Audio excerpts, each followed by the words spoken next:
మహిమ కలుగునగాక, ఘనత కలుగునగాక, ప్రభావములు కలుగునగాక. బోలో యేసు మహారాజుకి జై, బోలో యేసు మహారాజుకి జై, బోలో యేసు మహారాజుకి జై. ఆనే వాళ్ళు ఖుదా మసీకి జై.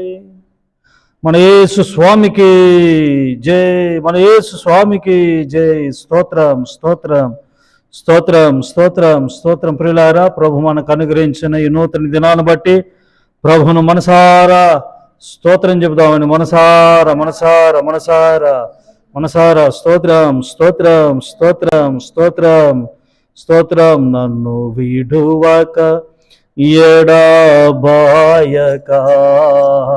దాచితివా నీ చేతి నీడలో, యేసయ్యా నీ చేతి నీడలో. నన్ను విడువక ఎడబాయక దాచితివా నీ చేతి నీడలో, యేసయ్యా నీ చేతి నీడలో. ఉన్నత పిలుపుతో నన్ను పిలచి, ఉన్నత పిలుపుతో నన్ను పిలచి, నీవున్న చోటున నేనుందుటకై, నీవున్న చోటున నేనుందుటకై, పిలుపుకు దగిన మార్గము చూపి నన్ను స్థిరపరచిన యేసయ్యా. పిలుపుకు తగిన మార్గము చూపి నన్ను స్థిరపరచిన యేసయ్యా. నన్ను విడువక ఎడబాయక దాచితివా నీ చేతి నీడలో, యేసయ్యా నీ చేతి నీడలో.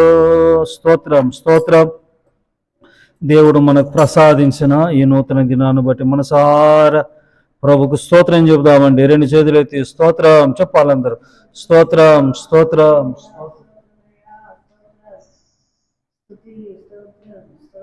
స్తోత్రం స్తోత్రం స్తోత్రం స్తోత్రం.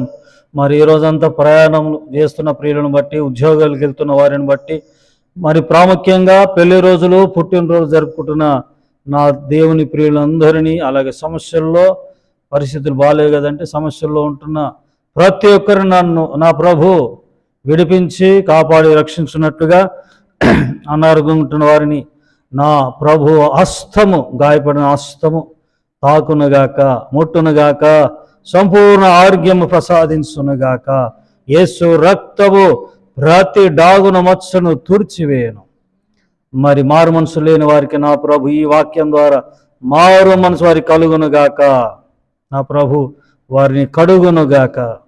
రక్షణ లేని వారికి మారు మనసు, అలాగే సరైన మరి జీవితం లేని, పరిశుద్ధ జీవితం లేని వారిని నా ప్రభు ఈ క్షణమే వారికి మరి ఈ వాక్యము వింటున్నప్పుడే మధ్యలోనే వారు రూపాంతరము చెందుదురుగాక. మీకు ఈరోజంతా కృపాక్షేమము, శుభము, లాభము కలుగునుగాక. వీటన్నిటి వాటి దేవునికి స్తోత్రం చెబుదామండి. స్తోత్రం స్తోత్రం స్తోత్రం స్తోత్రం స్తోత్రం. అలాగే ప్రియులారా, మరి సంతానం లేకుండా ఉంటున్నారు కొందరు, వారి విషయంలో కూడా దేవుడు కృప చూపి దయతలుచునుగాక. పెళ్ళిళ్ళు కాకుండా ఉంటున్న వారి విషయంలో కూడా మరి మంచి జీవిత భాగస్వాములను నా ప్రభు దయచేయునుగాక. అలాగే మరి సొంత గృహాలు లేని వారికి సొంత గృహాలు దయచేయునుగాక. మరి నమ్మండి, విశ్వసించండి. ఈరోజే మరి మీ చదువులకు తగిన ఉద్యోగాల విషయంలో కూడా నా ప్రభు అద్భుతాలు చేయబోతున్నాడు, అద్భుతాలు చేయబోతున్నాడు. హల్లెలూయా.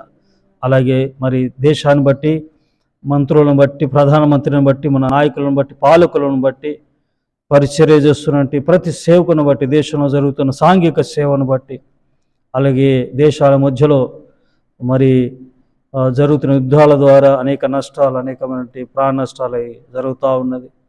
మరి ప్రతి దేశాన్ని దేవుడు కాపాడినట్లుగా మరి క్రైస్తవ సమాజాన్ని నా ప్రభు కాచి కాపాడి మరి భద్రపరుచుకున్నట్లుగా సంఘాల మీదే కానీ సేవకుల మీద దాడులు జరగకుండా దేవుడే మరి కాపాడునట్లుగా, అలాగే యేసయ్య కృపా పరిచర్యను బట్టి, మమ్మల్ని బట్టి, సహకరిస్తున్న వారిని బట్టి, సంఘాలను బట్టి, ప్రియులను అందరిని బట్టి త్రియేక దేవునికి స్తోత్రం చెబుతాం. సబ్స్క్రైబర్స్ అన్నట్టు చూస్తున్న మిమ్మల్ని బట్టి స్తోత్రం చెబుదాం. స్తోత్రం, స్తోత్రం, స్తోత్రం, స్తోత్రం, స్తోత్రం.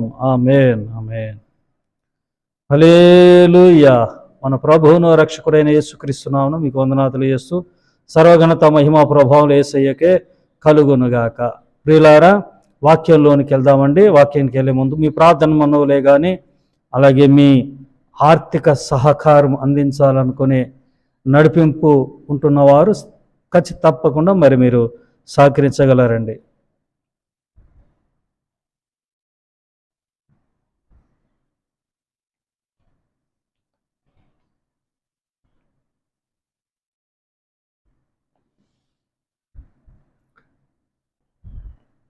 దేవుడు మనం దీవించునుగాక. మరి ద్వితీయోపదేశ కాండం 31:6 చదువుతానండి. 31:6. భయపడకుడి, వారిని చూచి దిగులు పడకుడి, నీతో కూడా వచ్చువాడు నీ దేవుడైన యెహోవాయే, ఆయన నిన్ను విడువడు, నిన్నెన్నడు ఎడబాయుడు. అది చిన్నప్పటి నుంచి వింటున్నాం కదండి. రక్షింపబడిన కాడ నుండి ఈ మాటలు, ఈ వాగ్దానము వింటూనే ఉన్నాం, చదువుతూనే ఉన్నాం. చచ్చే వరకు, పోయే వరకు ఈ వాగ్దానాలు మన ఎంట మనం అంటిపెట్టుకొని ఉండాలి, మనల్ని అంటిపెట్టుకొని ఉండాలి. మనము వదలకూడదు ఇలాంటి వాగ్దానాలు కదండి. మరి ఈ వాగ్దానం చూడండి, ఆయన నిన్ను విడువడు, నిన్నెన్నడు ఎడబాయడు. పైన చదువుతాం, భయపడకుడు, వారిని చూచి దిగులు పడకుడు. ఎవరిని అంటే ఇక్కడ సందర్భం వేరు, కానీ దేవునికి స్తోత్రం. హల్లెలూయా.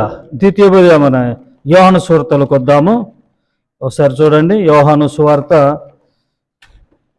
దేవునికి మహిమ ఘనత కలుగునగాక. 9వ అధ్యాయం 35 నుండి నేను చదువుతానండి. 9వ అధ్యాయము 35 నుండి 38 వరకు చదువుతాను. శ్రద్ధగా పోయినండి. అక్కడ సందర్భం వేరు, ఇక్కడ సందర్భం వేరు. పరిసయ్యులు వానిని వెలివేసిరని యేసు విని వానిని కనుగొని వారిని చూచి భయపడకయ్యా. అక్కడ సందర్భం, ఇక్కడ సందర్భం ఏంటంటే, పరిసయ్యులు మరి గుడ్డివాడు బాగుపడ్డాడు కదా, ఈ పరిసయ్యులు ఏం చేశారు? వెలివేశారు. బాగుపడిన ఈ గుడ్డిని వెలివేస్తే భయపడిపోయాడు. భయపడకూడదు. ఎందుకంటే దేవుని వాగ్దానం ఏంటి? వారిని చూచి, ఈ లోకంలో మరి ముఖ్యంగా మన ప్రాంతాల్లో క్రైస్తవులకు విలువ ఇవ్వరు కొందరు కదా. క్రైస్తవులకు వారు మనకు విలువ ఇవ్వడం కాదు, మనమే వారికి విలువ ఇవ్వకూడదు. వింటున్నారా? మనమే వారికి విలువ ఇవ్వకూడదు. దుర్మార్గులు, లోకులు, సినిమాలు చూసేవారు, పేకాటరాయులు, పేకాట ఆడేవారు, గుట్కాలు తినేవారు, మందు తాగేవారు, వీళ్ళు మనకు విలువ ఇవ్వకపోవడం ఏంటండి? మనమే వారికి సినిమాలు చూస్తారు, గొడవలు పడతారు, బూతులు మాట్లాడతారు, అసహ్యంగా ఉంటారు. వాళ్ళు మనకు విలువ ఇవ్వకపోవడం ఏంటి? మనమే వారికి విలువ ఇవ్వద్దు. వింటున్నారా? మనమే వారికి విలువ ఇవ్వకూడదు. బాగుపడ్డాడు, సంతోషించాలి కదా. పరిచయాలు బాగుపడకూడదు. వీళ్ళ మనసత్వాలు ఏంటంటే, గుడ్డోడు అని సావాలి, కుంటోడు ఆ స్థితిలోనే పోయే వరకు అక్కడే అందులో ఉండాలి. పేదోళ్ళలో ఉండాలి. పరిచయాల యొక్క గుణము ధనాపేక్ష కలిగిన వారు. మరి ఈ బాగుపడిన కళ్ళొచ్చిన ఈ వ్యక్తిని వెలివేస్తే యేసయ్య అంట, యేసు విని వాడిని వెలివేశారయ్యా అని చెప్పారు. ఎవరో, నువ్వు బాగు చేశావు కదా, బాగుపడ్డాడు. అక్కడ గొడవ చేస్తున్నారు పరిసయ్యులు. వాడిని వెలివేసేస్తే ఊరు నుండి ఇప్పుడు మరి ఒంటరి అయిపోయాడు. అవునా అని యేసు విని వాడిని కనుగొని, నీవు దేవుని కుమారుని విశ్వసించుతున్నావా అని అడిగాను. అందుకే వాడు, ప్రభువా నేను ఆయనందు విశ్వసించుటకు ఆయన ఎవడని అడగగా యేసు, నేను ఆయనను చూచుచున్నాను, నీతో మాట్లాడుచున్న ఆయనే అనెను. హల్లెలూయా. ప్రభువా నేను ఆయనందు విశ్వాసం ఉంచుటకు ఆయన ఎవడని అడగగా, అంటే గుడ్డోడు బాగుపడ్డాడు కదా, బాగు చేసి వెళ్ళిపోయాడు, ఎవరో తెలియదు కదా యేసు ఎవరో.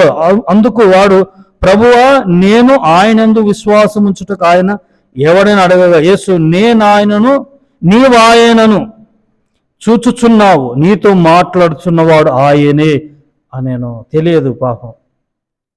అవునా ప్రభువా, నీతో మాట్లాడుతున్నవాడిని నేనే, నేను బాగు చేసిన వాడిని నేను ఎవరినో తెలుసా, నేను నిన్ను విడవను ఏడబాయను. మనుషులు పరిశీలి నిన్ను తోసేశారు, వెలివేశారు, నేను ఒంటరిని చేశారు, కానీ నేను నిన్ను ఒంటరి వాడినే చేయను. యేసు నీవు ఆయనను చూచుతున్నావు, నీతో మాట్లాడుచున్నవాడు ఆయన. అంతటా వాడు ప్రభువా నేను విశ్వసించుతున్నా అని చెప్పి ఆయనకు మ్రొక్కెను. యేసు నిన్ను విడవడు, ఎడబాయడు, ధైర్యము కలిగి ఉండండి. ఆయన విలువేయబడిన వ్యక్తిని వెతుక్కుంటూ వచ్చాడు. ఇక్కడ మీకు చిన్న ఉపదేశం ఇస్తాను. ఉదయకాల సమయంలో అన్ని శుభ మాటలు చెప్పాలి, అయితే ఇప్పుడు ఇది కూడా శుభకరమైన మాటే. వారు వెలువేయడము, వారు మనల్ని అసహించుకోవడం కాదు, లోకం కాదు. మనమే లోకాన్ని, లోకులను అసహించుకోవాలి. ప్రేమించేంతవరకు ప్రేమిస్తాం కదండి. ప్రేమకు కూడా విలువ ఉంటుంది, ప్రేమ కూడా హద్దు, ప్రేమకు విలువ ఉండాలి. మనం అసహించుకోవాలి లోకలను చూసి. ప్రేమ దేవులారా, మరి ఈ పరిచయాలు అతన్ని వెలివేస్తే నా ప్రభు వెలివేశాడా? లేదు. వెతుక్కుంటూ పోయాడు. ఒంటరిగా ఉంటే నేనే ఆయన. దేవుడు లోకము మనల్ని వెలివేసిన దేవుడు మనలను ఎడబాయడు, విడిచిపెట్టడు, వెలివేయని దేవుడు. దేవుని కృప మీ అందరికి తోడైన గాక. ఆమేన్. ప్రార్థన అండి. పరిశుద్ధుడా, మహోన్నతుడగు తండ్రి, సజీవుడా ప్రభా, ఇదిగో తండ్రి, అందరూ వెలివేసినా విడిచిపెట్టినా మీరు విడవని దేవుడు. పరిసయ్యులు, ధనాపేక్ష కలిగిన వారు, డబ్బు ఆశ కలిగిన ఆ వ్యక్తులు ప్రభా, ఇదిగో తండ్రి, మరి వెలివేశారు గ్రామంలో నుండి. అయ్యా ప్రభా, వెతుక్కుంటూ పోయి ఆదరించి బలపరిచావు. నేనున్నానని ప్రభా ఆ మాటల ద్వారా ప్రభాతుడు ఎంతగానో ప్రభు మీరున్నారని ధైర్యపరచబడ్డాడు. ఈ వాక్యం వింటున్నా ప్రియులందరూ మీరు ధైర్యపరచండి. నీ కృప తోడుగా ఉండనుగాక, నీ వాక్యం వారికి ధైర్యపరచునుగాక.